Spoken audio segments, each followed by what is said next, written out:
तर मंडळी, हे मिनी स्नेक प्लांट म्हणतात बहुतेक ह्याला. तर त्याचे ना आता 2-3 कोंब आले. तर आता मी काय करते, माझ्याकडं हा एक कुंडा रिकामा आहे. याच्यात मी छान असं एक सदाफुलीचं रोप लावलं होतं. माऊलीने उपटून टाकलं. तर थोडंसं इथल्या मातीला ओलं करते.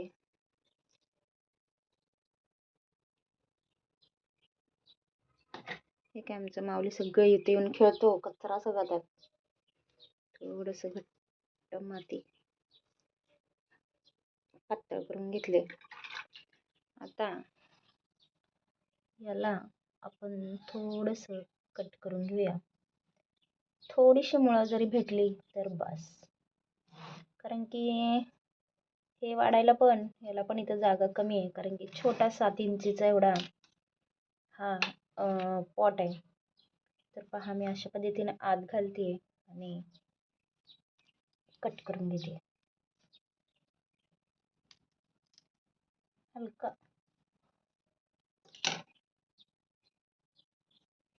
तुम्ही पाहू शकताय किती सुंदर निघलाय बा. ओके. आणि आता ही उरलेली माती आपण इथं झाकून घेऊया. अजून एक येतं इथं, तुम्ही पाहू शकताय.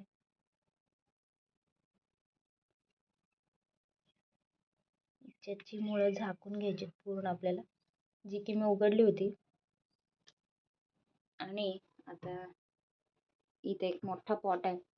खरं ते का ऑलरेडी जुना पॉट होता आणि त्यातली माती ही निघत नव्हती. आणि मला माऊली खूप त्रास देत होता म्हणून मी डायरेक्टच त्यात घातला होता. तर एवढं मुळासकट असलेलं हे मिनी स्नेक प्लांट किती सुंदर दिसतं पहा. वाव. तर ते आता मी इथं घालते.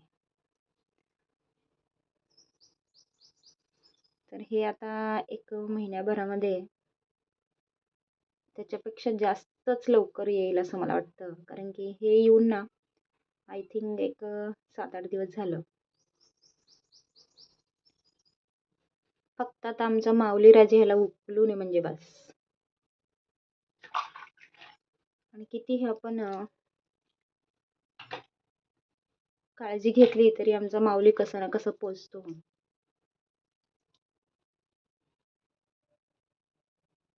आणि याला जास्त पाणी पण लागत नाही.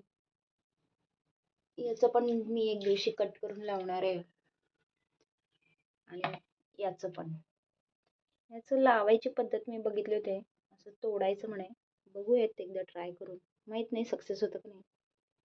तर असं मी पण पहिल्यांदाच लावते असं.